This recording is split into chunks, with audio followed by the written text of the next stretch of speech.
పద్మాసన స్థితే దేవి పరబ్రహ్మస్వరూపిణి పరమేశి జగన్మాత మహాలక్ష్మి నమోస్తుతే. జ్యోతిషాభిమానులందరికీ నమస్కారం. మాసఫలం కార్యక్రమానికి స్వాగతం. 2026 జూలై నెలలో ద్వాదశ రాశుల వారి యొక్క మాస ఫలితాలు. తులారాశి వారి యొక్క మాస ఫలితాలు 2026 జూలై మాసంలో తులారాశి వారి యొక్క మాస ఫలితాలు. ఈ 2026 జూలై మాసంలో అనగా నిజ జ్యేష్ఠ ఆషాఢ మాసాల కలయికైనటువంటి ఈ జూలై ఆంగ్ల మాసం యొక్క మాస ఫలితాలను పరిశీలిస్తే ప్రధానంగా అందులో తులారాశి వారి యొక్క మాస ఫలితాలు 5 గ్రహాలు అనుకూలంగా సంచరిస్తున్నాయి. మంచి ఫలితాలని, లాభాలని, అవకాశాలని ఇస్తున్నాయి. ఆర్థికపరమైనటువంటి అభివృద్ధిని ప్రసాదిస్తున్నాయి. వ్యాపారపరమైనటువంటి లావాదేవీలు అందిస్తున్నాయి. భాగ్య వ్యయాధిపతి అయినటువంటి బుధుడు ఈ నెలంతా కూడా దశమంలో కర్కాటక రాశిలో సంచరించడం వల్ల వృత్తి ఉద్యోగ వ్యాపారాలని సజావుగా సాగుతాయి. నూతన వ్యాపారాలు ప్రారంభిస్తారు. ఉన్న వ్యాపారాన్ని విస్తరింపజేసుకునే పరిస్థితి కనిపిస్తుంది. బ్యాంకు లావాదేవీలు బాగున్నాయి. ఆర్థికంగా బలపడతారు. లాభాధిపతి అయినటువంటి సూర్య భగవానుడు ఈ జూలై నెల 16 తర్వాత దశమంలోనికి కర్కాటక రాశిలోనికి రావడం వల్ల అధికారుల అండదండలతో అభివృద్ధిని సాధిస్తారు. ప్రభుత్వం నుంచి, తండ్రి నుంచి సహాయం అందుకుంటారు. నూతన ఉద్యోగులు కానీ, ఉన్న ఉద్యోగుల పదోన్నతులు కానీ అందుకుంటారు. ప్రభుత్వ సంబంధమైన కార్యక్రమాలని సజావుగా ముందుకు తీసుకెళ్తారు. మంచి లాభాలు అందుకుంటారు.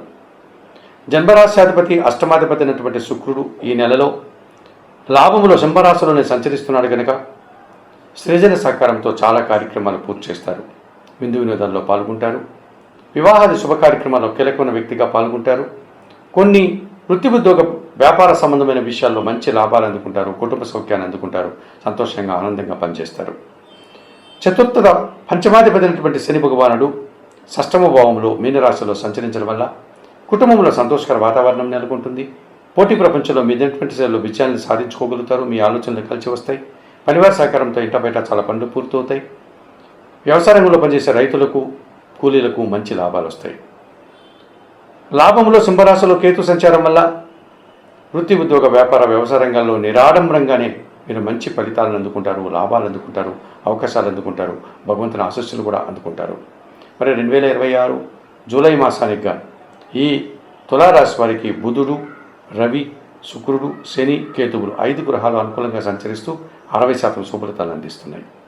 అలాగే ప్రతికూలంగా 2026 జూలై మాసంలో తులారాశి వారికి కుజుడు, గురువు, రాహువు ప్రతికూలంగా సంచరిస్తూ 40% ప్రతికూల ఫలితాలను ఇచ్చే వాతావరణం కూడా ఉంది.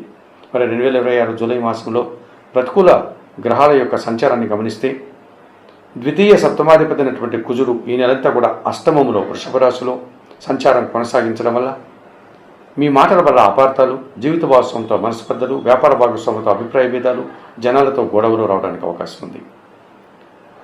భూ సంబంధమైనటువంటి వివాదాలు మిమ్మల్ని ఇబ్బంది పెడతాయి. రియల్ ఎస్టేట్ రంగంలో కొద్ది నష్టాలు రావడానికి అవకాశం ఉంది. వాహన సంబంధమైనటువంటి రిపేర్లు, ఖర్చులు పెరిగేటువంటి సూచన కనిపిస్తుంది. స్థిరాస్తుల నుంచి కూడా నష్టాలు వచ్చే వాతావరణం ఉంది. తృతీయ షష్టాధిపతి అయినటువంటి గురువు ఈ నెలంతా దశమంలో కర్కాటక రాశిలో సంచరించడం వల్ల సమాజంలో పేరున్నటువంటి కొందరు వ్యక్తుల సహకార లోపం కనిపిస్తుంది. విద్యార్థులకు ప్రతికూల ఫలితాలు వస్తాయి. పోటీ ప్రపంచంలో మీరు వెనకడుగు వేస్తారు. వృత్తి ఉద్యోగ వ్యాపారంలో పనిభారం పెరిగే సూచన కనిపిస్తుంది. ఆదాయం తగ్గిపోతుంది. పంచమంలో కుంభరాశిలో రాహు సంచారం ఉంది. ఆలోచనలు కలిసి రాదు. సాంప్రదాయ వ్యతిరేకమైన కార్యక్రమాలు చేయడానికి మీరు ముందుకు వెళ్తారు. ఆ రకంగా నిందలు పడతారు. సంతానంతో కూడా మనస్పర్ధలు వస్తాయి. విదేశీ వ్యవహారాలు ప్రతికూలంగా ఉన్నాయి. మోసపూరితమైనటువంటి వ్యక్తుల చేతిలో మోసపోవడానికి కూడా అవకాశం కనిపిస్తుంది. దుబారా ఖర్చులు కూడా కనిపిస్తుంది. మరి 2026 జూలై మాసానికి గాను ఈ గురువుకి, కుజుడికి, రాహువుకి తులారాశి వారు పరిహారాలు నిర్వర్తించుకోవాల్సిన అవసరం కనిపిస్తుంది. మరి 2026 జూలై మాసంలో పంచమ రాహుదోషం నుంచి బయటపడడానికి చాముండేశ్వరి అమ్మవారిని దర్శించండి. శ్రీ సూక్తం పారాయణం చేయండి. మినుములను పక్షులకు ఆహారంగా అందించండి. దశమ గురుదోషం ముందు కనుక రాఘవేంద్ర స్వామి దర్శనం, రాఘవేంద్ర స్వామి స్తోత్ర పారాయణం, రాఘవేంద్ర స్వామికి శనగల నైవేద్య సమర్పణ చేయండి. అష్టమ కుజదోషం ముందు కనుక సుబ్రహ్మణ్య స్వామిని దర్శించండి. సుబ్రహ్మణ్యాష్టకం చదువుకోండి. సుబ్రహ్మణ్య స్వామికి ఎర్రటి పూలతో అలంకరించండి. అభిషేకం కానీ, అర్చన కానీ నిర్వర్తించండి. మరి 2026 జూలై మాసంలో తులారాశి వారు తప్పనిసరిగా శనగలు, మినుములు, కందులు దానం చేయడం వల్ల మరింతగా మంచి ఫలితాలను పొందగలుగుతారు. 2026 జూలై మాసానికి గాను చెప్పినటువంటి విషయాలన్నీ స్వీకరిస్తూ పరిహారాలంతా కూడా పాటిస్తూ జ్యోతిషాభిమానులైనటువంటి మీరందరూ కూడా ఆయురారోగ్యాలతో ఆర్థిక అభివృద్ధిని పొందాలని మనస్ఫూర్తిగా కోరుకుంటూ సర్వే జనా సుఖినో భవంతు. నమస్కారం.